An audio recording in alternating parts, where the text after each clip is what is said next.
আলিপুরদুয়ার ১ নম্বর ব্লকের পূর্ব কাঁঠালবাড়ি গ্রাম পঞ্চায়েতের ২ কলেজ পড়ুয়া মনোজ এবং সাগরিকা বর্মন সরকারি আবাস যোজনা থেকে বঞ্চিত। ৭ বছর আগে বাবা মারা যাওয়ার পর মা স্বপ্না বর্মন হিমঘরে শ্রমিকের কাজ করে সংসার চালান। ভাঙাচোরা ঘরে অতি কষ্টে দিন কাটলেও মেলেনি বাংলার আবাস যোজনার ঘর। সরাসরি মুখ্যমন্ত্রীতে ফোন করেও সুরাহা পাননি সাগরিকা। শুক্রবার পঞ্চায়েত প্রধানের দ্বারস্থ হয়ে ক্ষোভ উগরে দিলেন দুই ভাই বোন। প্রথমবার ভোটার তালিকায় নাম উঠলেও যোগ্য হওয়া সত্ত্বেও ঘর না পাওয়ায় এবার ভোট বয়কটের হুঁশিয়ারি দিয়েছেন তারা। এদিকে পঞ্চায়েত প্রধান বলেছেন বিষয়টি নিয়ে ওপর মহলে জানাবেন।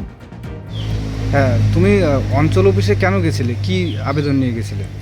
ঘর পাইনি, এটার জন্য চিঠিপত্র দিতে গেছিলাম প্রধানকে। হ্যাঁ হ্যাঁ দরখাস্ত লিখছিলাম যে আমরা এত বছর থেকে আছি, তারপরে ঘর পাইনি। হ্যাঁ সার্ভে হয়েছিল, সার্ভে লিস্ট পরের লিস্টে নাম আসেনি। হ্যাঁ। এই সব বিষয় নিয়ে একটা দরখাস্ত লিখে গেছিলাম প্রধানের কাছে। অঞ্চল অফিস থেকে কি বললো? প্রধান কি বললো? প্রধান নিল আমার দরখাস্তটা, বললো যে ফরওয়ার্ড করে দিবে ভিডিওকে। উনি কে হয়? সঙ্গে আর বয়স্ক লোক? ঠাকুর দাদা হয় আমার। সোনাক্ষী, মশলা কোথায়?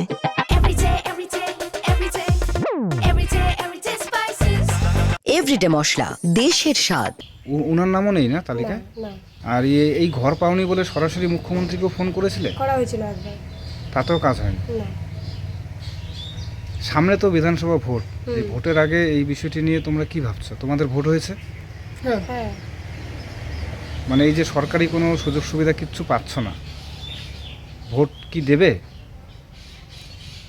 সরকার তো দেখে না, হ্যাঁ সে ভোট তো দিতে হবে কাউকে না কাউকে। হ্যাঁ। এবার সেটা নিজেরা দেখবো যে কাকে ঠিক দেওয়া যায়।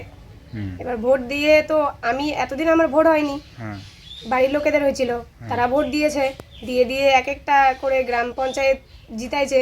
হ্যাঁ জেতানোর পরে তো তারা দেখেনি, হ্যাঁ আজও দেখেনি। হ্যাঁ এবার দেখা যাক ভোট কি হয়। সাহায্য করে ঘর দিয়ে, তো আমরা খুব উপকৃত হই। বিগত ঠাকুরদার বয়স মোটামুটি 83+।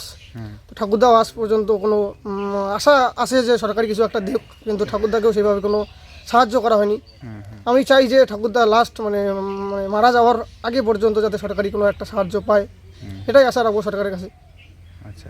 যাতে ব্যাপারটা যাতে তারা একটু দেখে। তোমার ভোট হয়েছে? আমার ভোট হয়েছে, এবার কি প্রথম? এবার প্রথম আমি ভোট দিব। আচ্ছা, প্রথম ভোট দেবে, তাতেই তো তোমাদের অনেক তাতে আমাদের অনেক অবস্থা। তো আমি এই দিকটা দেখছি যে ভোটটা দেওয়াটা আমার কি উচিত কি অনুচিত।